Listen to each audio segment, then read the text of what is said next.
Hey, and welcome to the Dangerous Creatives podcast. If you're growing your photography or creative business, you're in the right place. Each week, we deliver a workshop-style solo show, expert interview, or motivating story from our community so you can tune in to find encouragement, motivation, and ideas to help the right people find you and your amazing work. I'm your host, Kristin Sweeting. I'm a photographer and coach, and my favorite thing is helping dangerous creatives just like you stand out in a world that just wants us to blend in. I'm glad you're here. Let's dive in.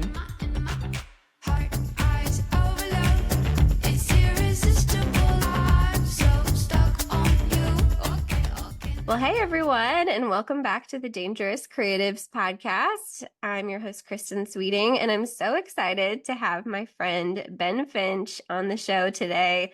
He is a man of many talents, and I can't wait for you to hear from him today because you just spend any time with Ben and leave feeling encouraged and inspired. So, Ben, thanks for your time and being on the show today. Of course. Thank you for the sweet introduction. I feel the same way about you. Well, I don't want to do your bio injustice, but you have done a whole lot of things over the years, including commercial photography and weddings and consulting. I'd love to hear a little bit more about your background and kind of how you came to this point as a photographer. Yeah, it's definitely not a straight line. There's been lots of turns and zags and failings and all the things that come with, I would say success, but I'm not sure what I'm doing right now. But no, so I played soccer in college, and then from that, like I was always encouraged creatively, but sports had always kind of taken precedence over everything else. And then I went to grad school for a theology degree, a master's of theology. And during that time, soccer career was over. I was playing music, sing and play the guitar, and was working at some churches. And I picked up a camera. My mom actually got me a camera. I think it was like one of those Best Buy, package cameras. And so she got me one of those, and I started learning how to photograph. And these were the days before digital was really big. And so I would shoot some things, I'd get it developed and be like, oh my goodness, I've completely missed this. Because there was no instant feedback. And so Get the pack of film back and you're like, well, that was cool. I'm like, yeah, that shadow on the floor is not as cool in a picture as I thought it was going to be. But then I started like reading the manual, which turns out was a very helpful tool. You just think like, how could I get good at this? Well, maybe to start with read the manual. Um, so I started reading the manual and I started going on these trips. I was doing music for this kind of church organization. I took this camera and I brought back really cool images, I thought. So I built a website and people started saying, hey, do you photograph this or do you photograph that? And I'm like, yeah, I think so. And so through that, like the photography career kind of took off, but it was more of like a part-time thing that I was doing just because I was traveling. But I should add, because my timelines get messed up a little bit. So I went into a PhD program in strategic and organizational leadership. Oh And my so God. this was after my master's work. And so from there, I get hired by a consulting firm. And so they are essentially asking me to help train leaders and like doctors in the medical field. So you have like these doctors who are great at whatever their technical skills are, but they weren't great at leading an office and leading people and being organized and marketing. So there was this whole kind of curriculum that I developed out of my PhD work to help do consulting. Oh, that's cool. All right, guys, listen. You're good surgeons, but this is not working out so well in here. Yeah, like turnover was huge, and I don't know, you've probably been into doctor's offices where you're just like, man, this is so poorly run. Like the office lady's rude, and all these like procedures that you are not aware of, they're not streamlined. And so I'm kind of an organizational nerd. And if you saw my closet, you'd be very impressed because it's color coded and all the things. So I kind of thrived in that, like building systems that kind of aided workflow and then getting people in like the positions they should be in rather than just because they've been there the longest or whatever. Yeah. And So, watching yeah. people kind of have that aha moment when they click into something that's better for them than what they've been doing. I'm sure that's really fulfilling. You're like, oh man, I've been doing this other thing this whole time, not realizing it just was not the right fit. Yeah. Well, and you spend so much time at a job. And so our goal was like to help people move from like, hey, this is a job I have to like, this could really be a career. And even like developing career paths. So, hey, you want to progress in this company? Well, here's essentially a curriculum or a path that you can follow. And if you do this, it adds more value to the business. Therefore, you get a pay raise. And like these are the benchmarks. So it was so helpful. I'm like, I think people should do this. So, Yeah. I mean, you described some of your past job experience and, now as a full-time photographer, do you see yeah. any through lines going back, or does it feel like two separate parts of your personality? They feel very different when you hear about them, you know? Right. Yeah, I mean, I certainly believe they've been very beneficial to me running my own business. And so that's kind of, I reached a point where it was like, I'm helping these other businesses grow, but I need to make sure that I know what I'm talking about. Like, can I build my own business? I do miss, like, I think the leading of people in that way, like going in and really kind of digging in deep and just helping people grow in that way. Cause I don't do as much of the consulting as I used to, just because I've been so busy with photography. But yeah, I guess I'll just say it has been very helpful. It does feel a little bit like right brain, left brain type. I guess, yeah, they're very different in that way. But I don't know, like my mom is very creative. My dad is very much like an engineer mind. So I was raised with that. And so to me, it's just all I know. But I do find that a lot of the creatives that I, of course, work with and talk to, they just cannot relate at all to that, that orderly side of the business. So Totally. I mean, it's such a gift though to have both of those interests and that skill set, and I'm sure can help a lot of people too. I know my she's now my online business manager, but she was a photographer. I was like, "Did you know you're really good at systems and processes?" And now she's able to help in these different ways. So it's cool to see just how different people's brains are wired and how it builds their business, and all of that. Okay, so totally. so you were working at the church, you were traveling, doing photography. Did it really just kind of slow build from there as you were doing photography and working in this consulting gig? When was the kind of jumping off moment, if there was any? Yeah. So I went from like working at my church to volunteering and then started working for a consulting firm all during this time. There reached a point, I think it was the first wedding that I ever photographed. So this was March of 2008. This is when I went full time. But I'd reached a point with my consulting job. I was starting to have, I think we were pregnant with our first child, and my wife was coming home from teaching. She was a teacher, and I booked a wedding. And so it was so funny because they came to me and they were like, "Hey, we love the photos that are on your website. We would love to hire you to shoot our daughter's wedding." And they were like, "Can we see some of your wedding photos?" And I was like, "I don't have wedding photos. I've never photographed a wedding." And then I was like, but this is how I would approach it essentially, and explain that to them. And then they were like, "Well, how much does it cost?" And so for me, I thought, well, if this is ever going to be a thing, I need to charge it in such a way that it could be a full-time business. And so I think I Googled like national average of, wedding photography. And I think at that point it's probably like $2,000 or something. So I just doubled it and they Gosh, hired me. So like my first wedding, I think it was like $3,900. gosh. And so, but then it's like the pressure of that, of like making sure that what I delivered to them was of that quality. And I'm sure there were a ton of things with it, like engagement session, bridal session. So there was a ton with it. But once I found that I could do that and I could, I guess, maintain that level, I was like, you know what, I'm quitting my consulting job. So that wedding was the first like event, so to speak, that I was like, I'm full time, I'm going all in. And I also at the same time I was doing design work too. So I had started a mixed media design company. So we did a lot of print brochures and branding and things. And I was just self-taught in that, but we developed like a really nice clientele. And so I had those kind of two things, the photography and design work. So when photography was low, or if when design was low, they just kind of helped serve each other.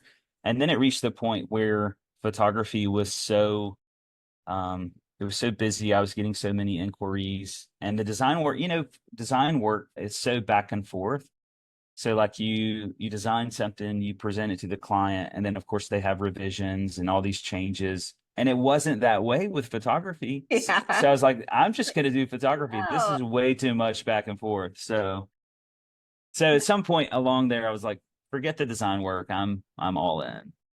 I love that. I know you have built some different structures into your business that still let you have some of that right brain, left brain, or a little bit of balance with multiple revenue streams within photography. Can we talk a little bit about that? Because you know that I'm all about that too. Yeah, totally. Is there a reason that you do that? I'm sure there's multiple reasons. And then what benefit have you seen from having a couple different things that you do in photography? Yeah. Well, a friend used to say I had occupational ADHD. And so that might give a little insight into why I do those things, but it might be credit to my dad because he's very, again, like very responsible, very engineered minded. So, like when you design something engineer wise, you have redundancy and you have like backups. And so I think that's where that came from for me, was like I never want to be completely relying upon one, not even just one industry, but like, even a segment within an industry. So like just weddings or just commercial work. And so that was, of course, very beneficial during COVID because, if you're completely dependent upon events, which I was not, fortunately, I had, interior shoots and architecture shoots and product shoots that I could still do without people being around. So yeah, I have a few different ways. Invested in a commercial building, which my studio lives in, and I have 3 tenants in here that essentially pay for it. And it's been a beautiful thing. I actually have a great podcast that I recommend. It's called Founders. So you're learning about how the most successful founders of companies have learned how to create wealth and generational wealth.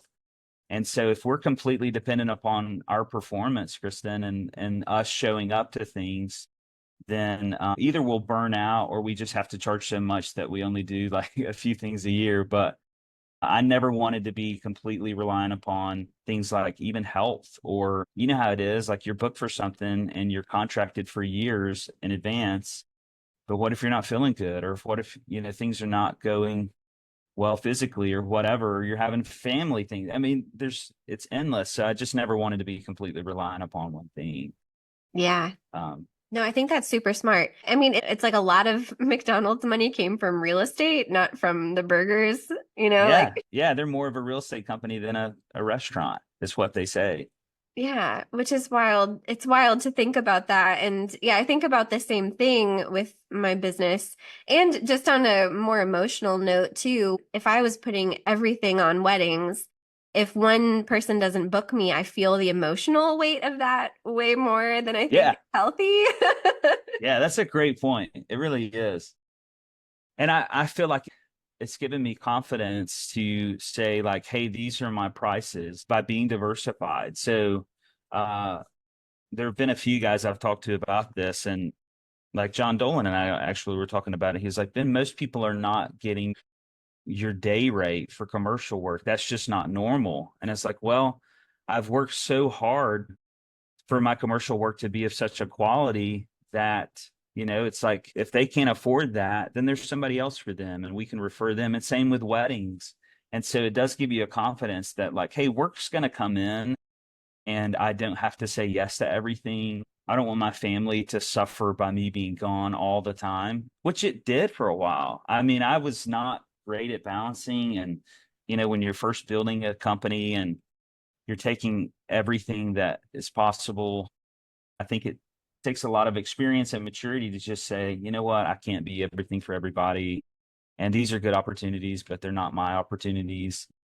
So definitely being diversified and knowing that like certain amount of income is coming in already that's passive is so helpful.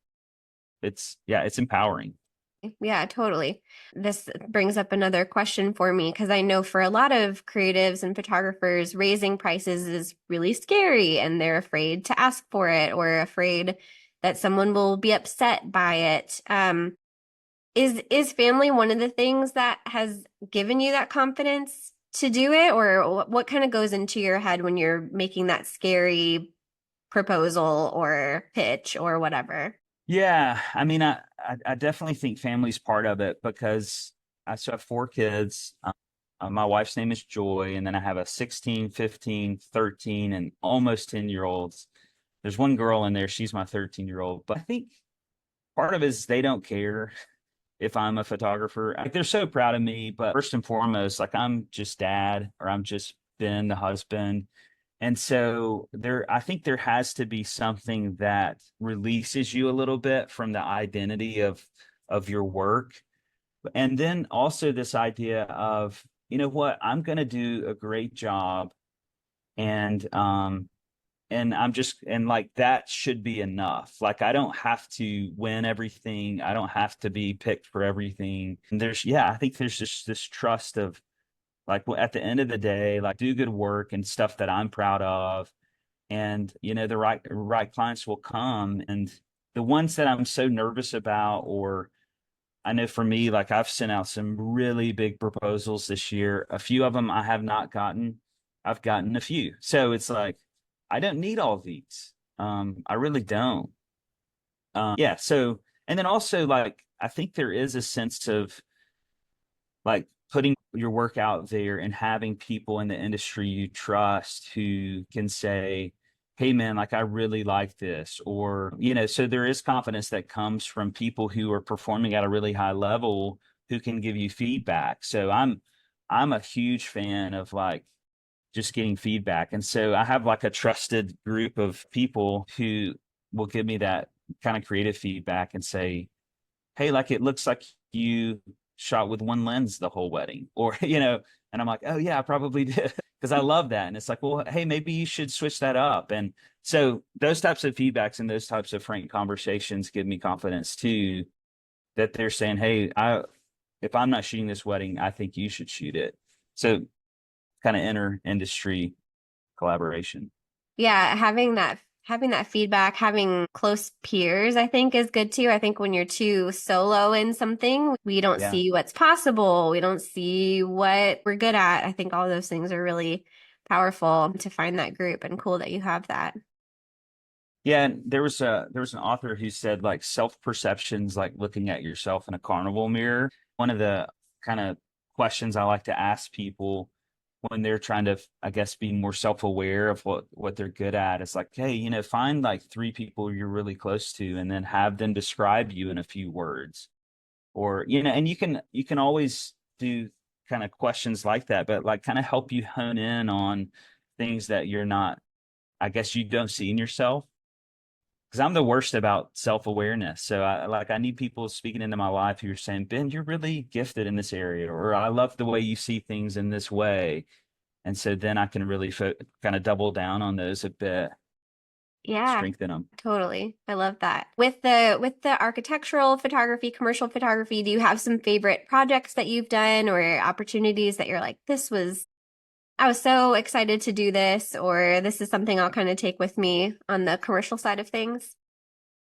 Yeah, on the commercial side of things, I have a lot of things that I don't want to do anymore, because I think you do learn that. But, like, there are a few resorts that I shoot for that the clients have become, like, some of my really dear friends. I'm drawn more, I think, to architecture and interiors than I ever am going to be towards weddings.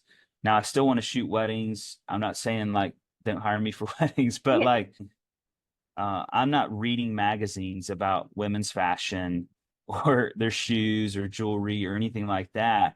My Instagram is peppered with a ton of golf stuff, and then a ton of architecture, and also flying, because I love to fly. So, like, that's where I really draw a lot of inspiration from.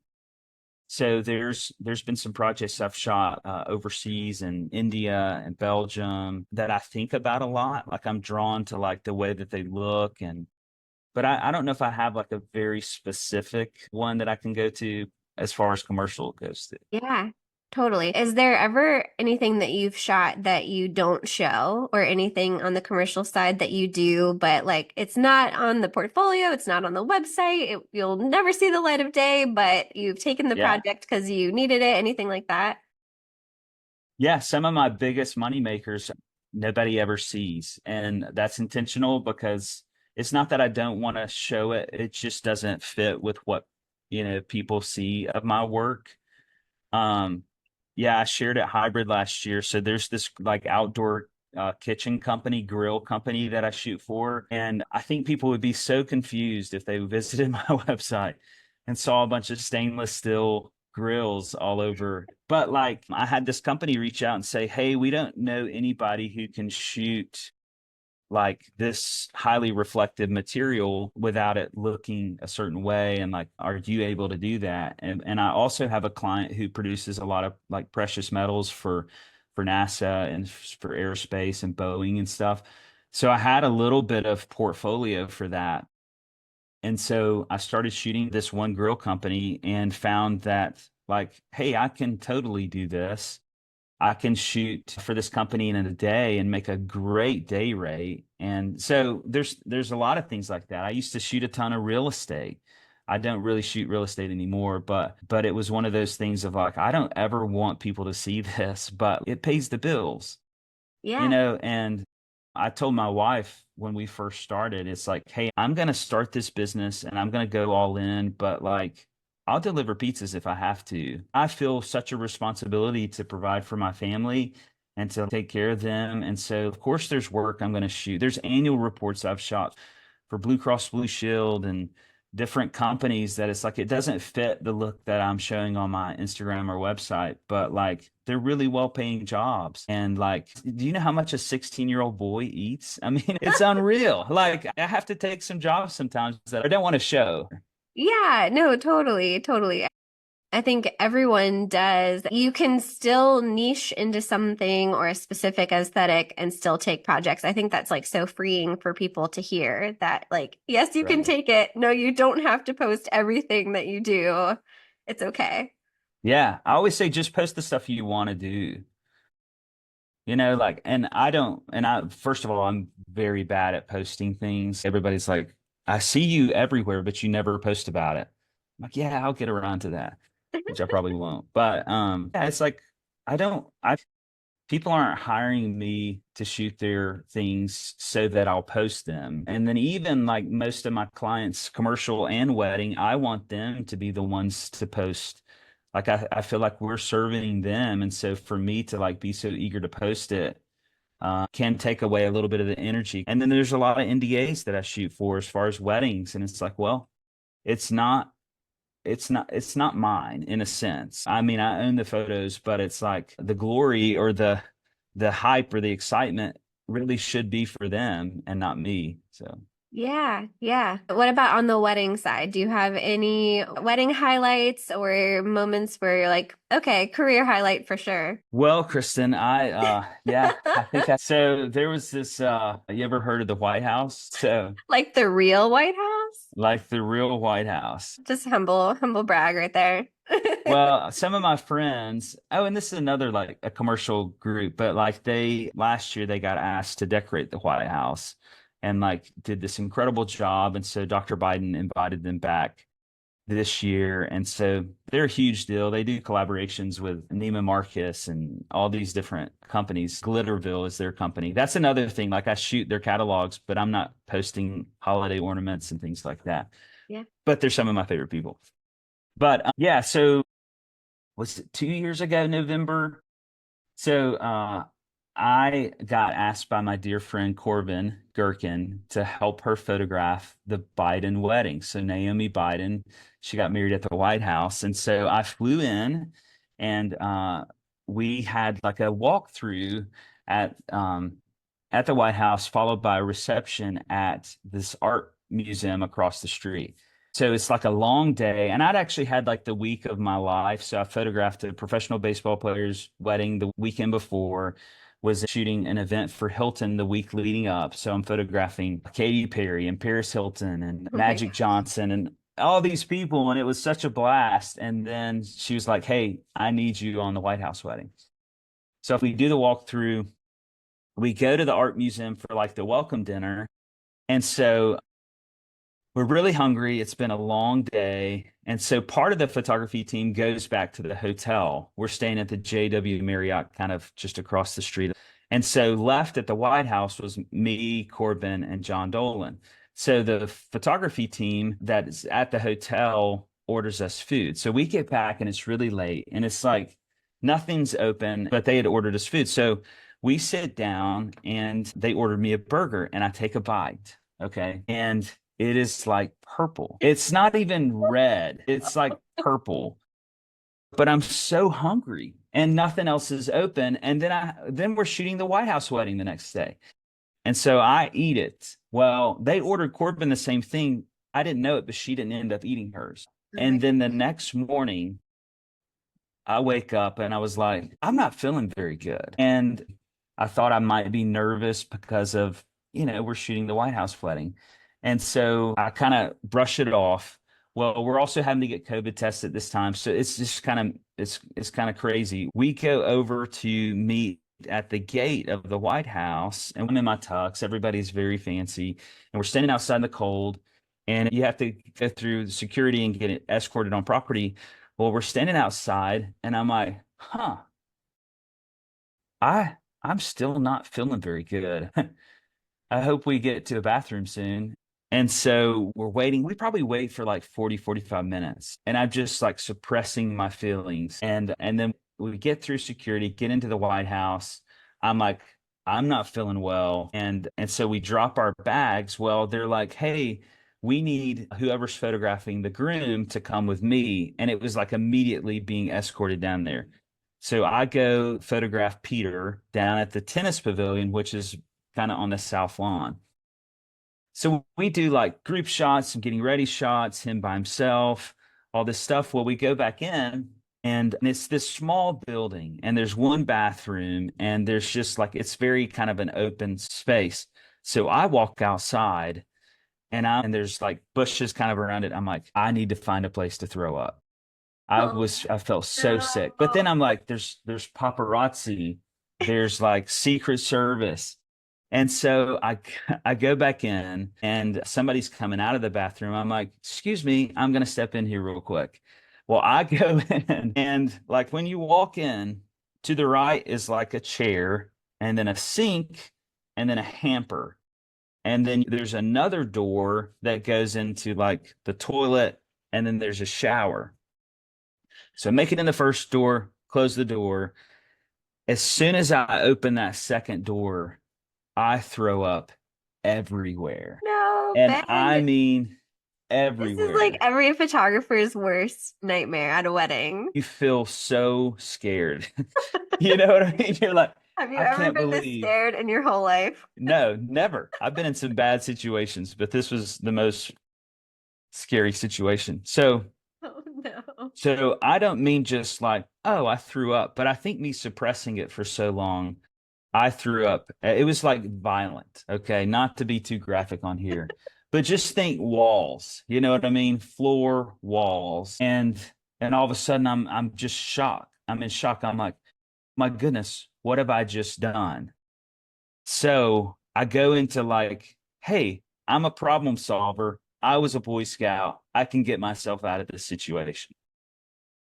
So I go back in the room underneath the sink. I'm like, oh, these are the most fresh, beautiful White House towels you've ever seen. So I start cleaning the bathroom. I'm wiping walls. I'm wiping floor.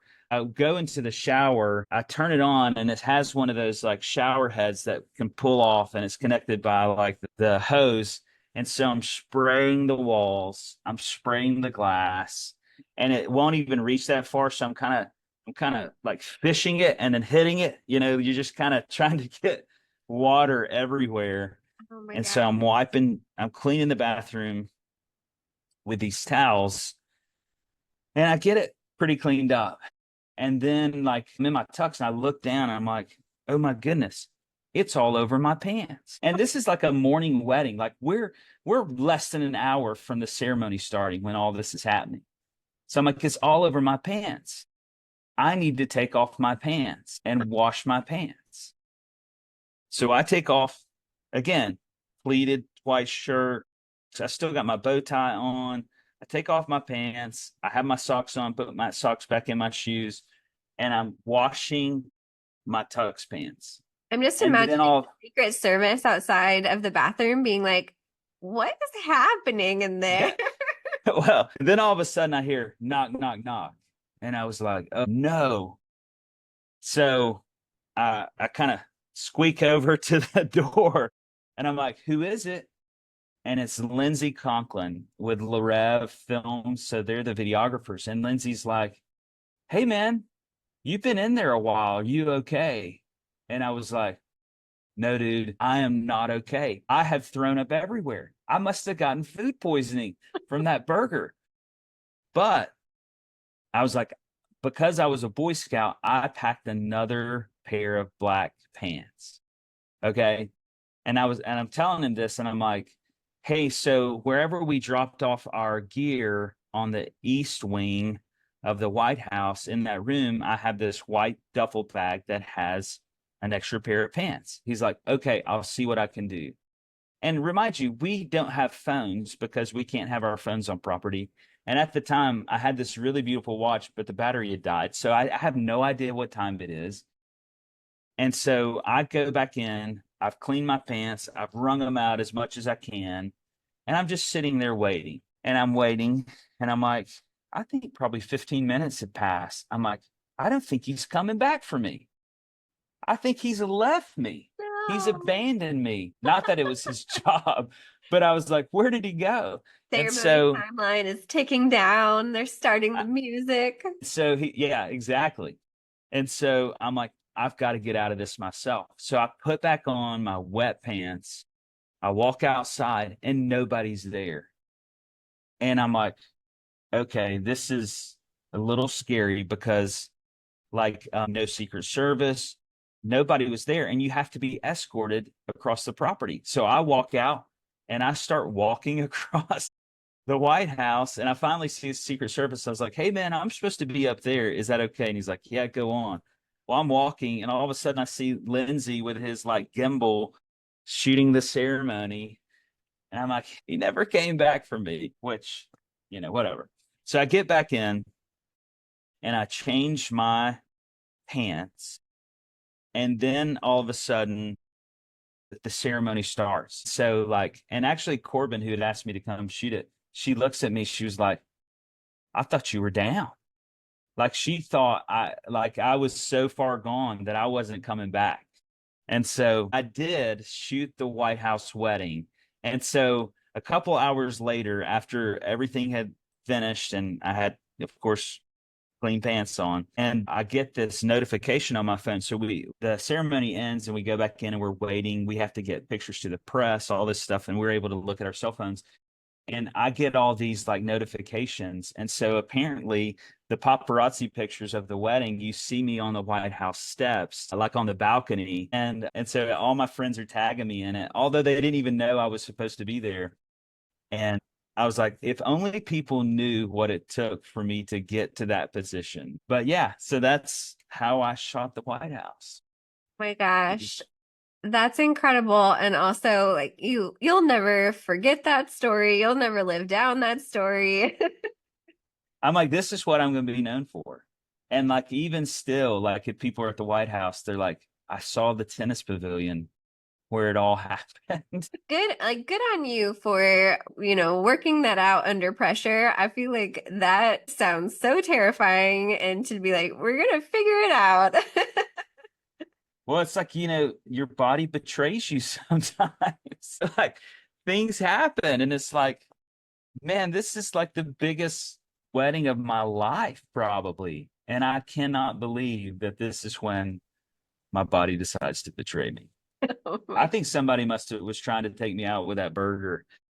I was going to say, that sounds like sabotage. It's like the understudy was like, we're going to get her. I'm going to be Clara for the Nutcracker this year.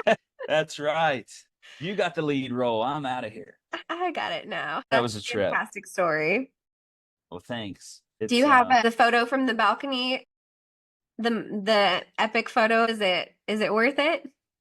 I mean, I have it saved in my favorites on my phone. I thought about printing it out just like for my studio here. It's so funny. Yes, for sure. There I I think Taylor Swift has a picture of that moment with Kanye. I think she has it in her house, like somewhere I she really can see, just like yeah. to fuel her It's like passion. I know, man. Like I think you need the motivators, the visual motivators is what she's got. Yeah, yeah.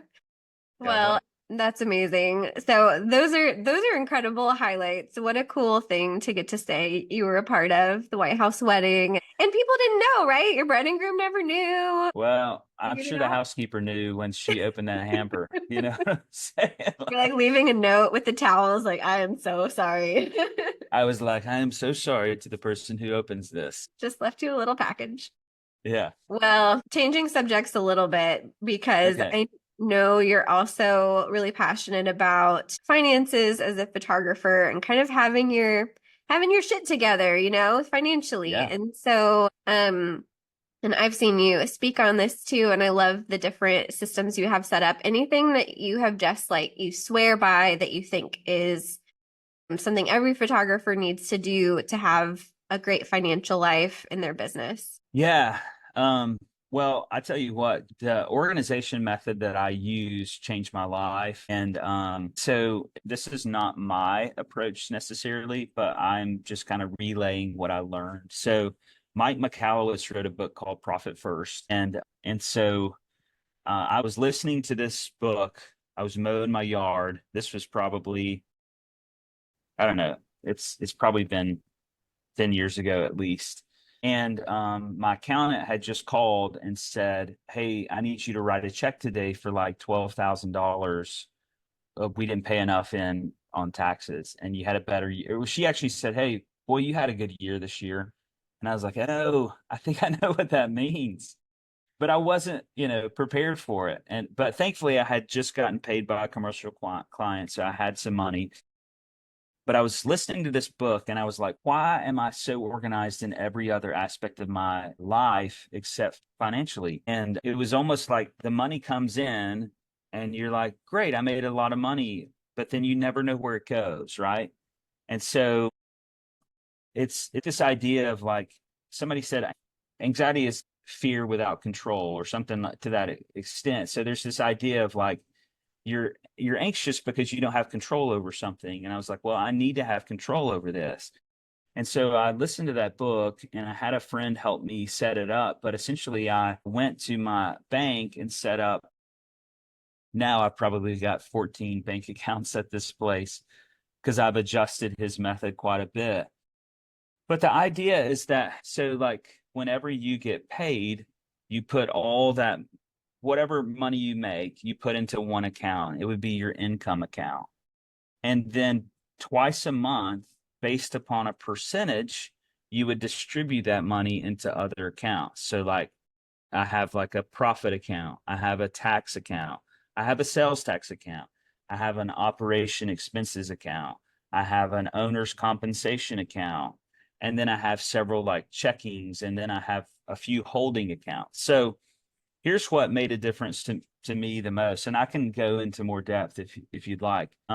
Knowing essentially an idea, even if it's a roundabout of like, so what are you going to be liable for as far as your taxes, and then making sure so like if it's 20%, if it's 25%, if it's more, whenever that money comes into your income account, go ahead and transfer that to that account. And so essentially you're just saying, hey, this money is not mine. It never was mine. It needs to be partitioned in a way that I'm not tempted to use it. And so I did that for all different aspects. So even I just started one that's, I call it my operation expenses escrow account.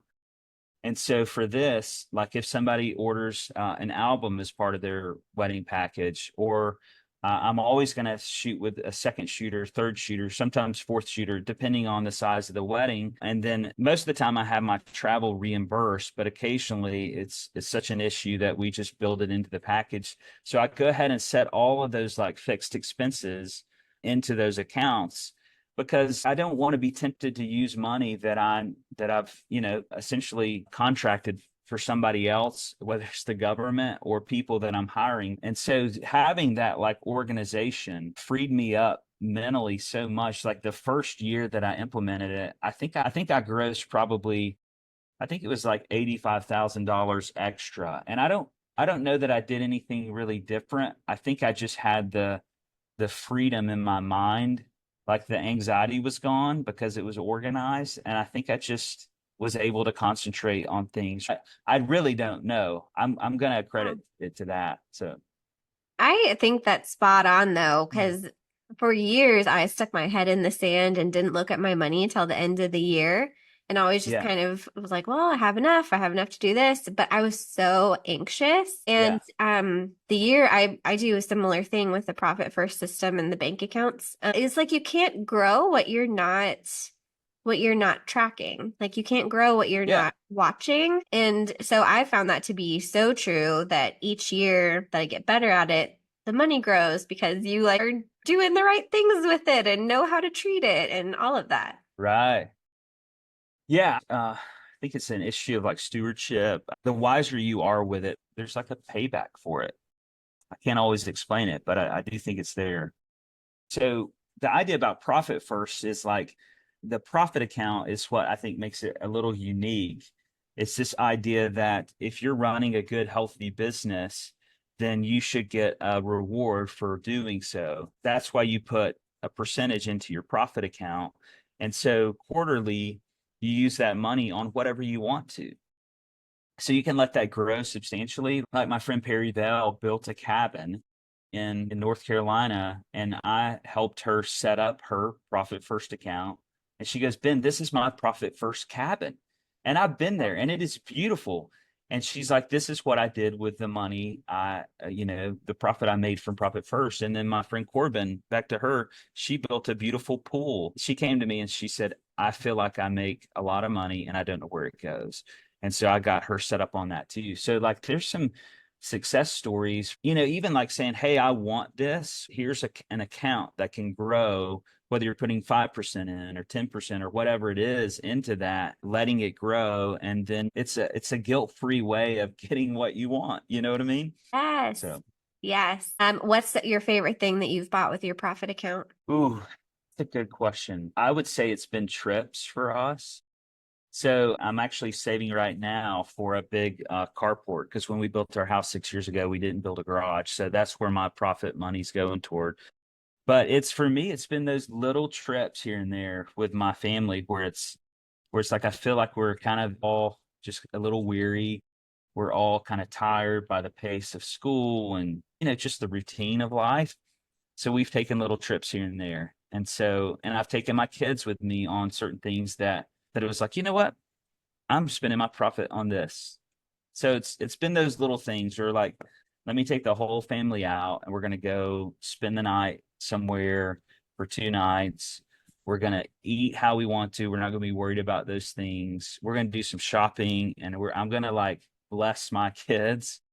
It's like I'm away from them more than I wish. And thankfully I've made a lot of strides towards that. But it's like, man, I want them to benefit because they're part of this business too. So I bought my son a dirt bike. I mean, there's just things that there've been a lot of benefits from that. Yeah. Yeah. That's beautiful. I love my profit account too. Yeah. What about you? What's been your favorite? I do a lot on trips because I'm similar to you, love investing in my relationships with people through traveling. So our family's gotten to Yeah. travel quite a bit. And I bought a hot tub one time. Yeah.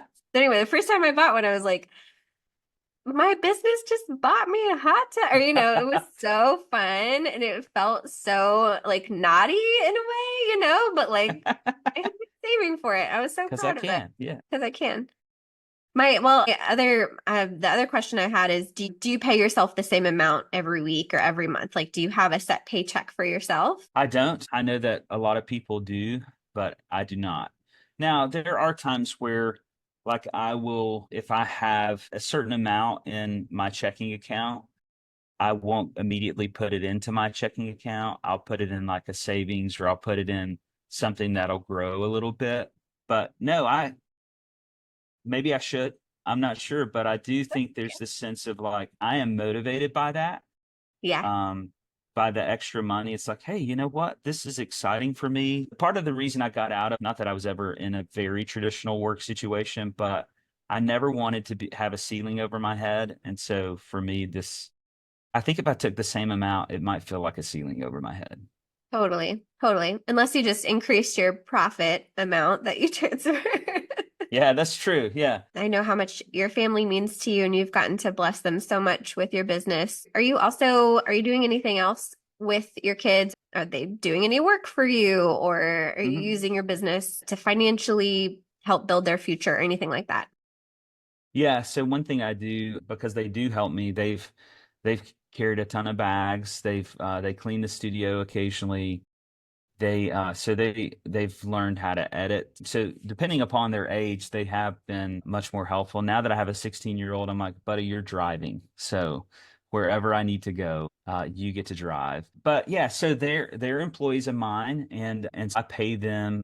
There's a tax incentive to pay them as much as I can. And so last couple years I've done that, and they're not taxed on their income essentially, which is great. So I paid, I think, what is it, the limit this year? Is it 12 or 13? It's somewhere in the $12,000 range for each kid. Now I didn't pay each of them that, but my older two that were more involved did. So they're on a salary. And so what happens with that, they are essentially able to use that money from a legal perspective however they want to. Now, so what's good is they're able to buy like their back to school clothes with that. They're able to pay for their car and car insurance with that. So there are ways that we've said, hey, this is how we think you should use this money. But even like they can go out to eat with a friend or something. So that's where they spend their money. But also that money is being invested into a Roth IRA. So that's just automatically withdrawn from their account. So we're building in like their financial future. I started investing in a Roth IRA when I was, I think, 21, I believe it was. And my parents never talked to me about this. I started listening to some books and I was like, I think I need to do that. I don't even know what an IRA is. I don't know what Roth stands for. So I started learning all these things. And so I'm trying to set them up very early because, as you know, like the earlier you invest, the less you'll have to invest long term. So that's my goal for them. Yeah, I love that. I just started doing that with Hudson, who's 9. And so I'm like, you get to learn financial literacy early, budgeting. Right. And so, helping him see that if he invests it in his Roth IRA, that he won't really have to save for retirement once he's an adult, which wouldn't that be such a gift if that's set up for us, like that'd be crazy. I know. I wish, and that's what I want to, I want my kids to see is like, there's so much, if you'll just work smarter, because we've worked so hard. I just wish we'd have been smarter sooner. So. Yeah, totally. Well, that is such a cool legacy to leave for your kids and to teach them about that with your business. One of my favorite things about building and running businesses and getting to interview people is just seeing how people's values are reflected in their business and how much you can take what you value and enhance it even more through your business. And so it's so cool to see, obviously the things that you value, you're investing in through your business. And that's really cool. Well, thanks. Yeah. I bet you get to hear a lot of neat things. I always want to be learning. And so you have like a perfect position to ask people who seem to be really good at whatever. I mean, everybody's so gifted in so many different ways. So you kind of get to draw that out. So that's really beautiful. Thank you for having me. Is there anything we missed or anything that you want to share with folks before we end? Well, you've opened the door. So one thing I always like to end with, and it kind of goes back to the whole value thing, but like, we talk about bank accounts a lot, but one wise person told me like to view the relationships in your life as bank accounts. And so you're regularly making investments into those relationships because sometimes depending on your ambition, I think influences this is a bit. But I think sometimes we forget that we're building these businesses for a reason. And I think for independence, of course, and for a better future. But we don't want the most valuable relationships in our lives to suffer. And so one thing that I do is I try to, again, like this is not an expert talking, this is just me trying to be better at this, but like looking at, okay, what are the unique roles in my life? So I'm a husband, I'm a father, I'm a son, I'm a brother, I'm a community member, I'm a friend. So like, how am I regularly making investments into those relationships so that there's not a deficit? And I once used the line, rather than prioritize your schedule, schedule your priorities. And so my wife has reminded me of that quote many times because I've missed it many times. But yeah, there's this idea of like, how can I look at my calendar for this month or this week and make investments in my role as a husband or as a dad or as a brother even, so those types of things. So I would just encourage you to like, hey, we're doing this for a reason and don't forget it, Totally. Yeah. Don't lose the most important things through the drive to build or the drive to be successful, for sure. Right. Yeah. Well, Ben, thank you so much for your time. If people want to connect with you or want to see your work, is there a best place on the internet for them to find you? Yeah, so finchphoto.com. Actually, we're doing a rebrand, so that's exciting. But finchphoto.com, and then my Instagram is just at Ben Finch. Amazing. Those are probably the best two. Amazing. Well, thank you so much for your time, and thanks for being on the Dangerous Creatives podcast. Hey, honored to do it. Thank you, Kristin, very much.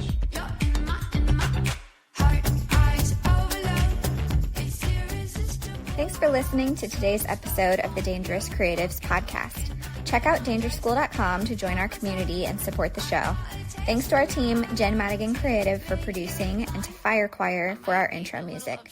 Tune in again next time, and thanks for your support.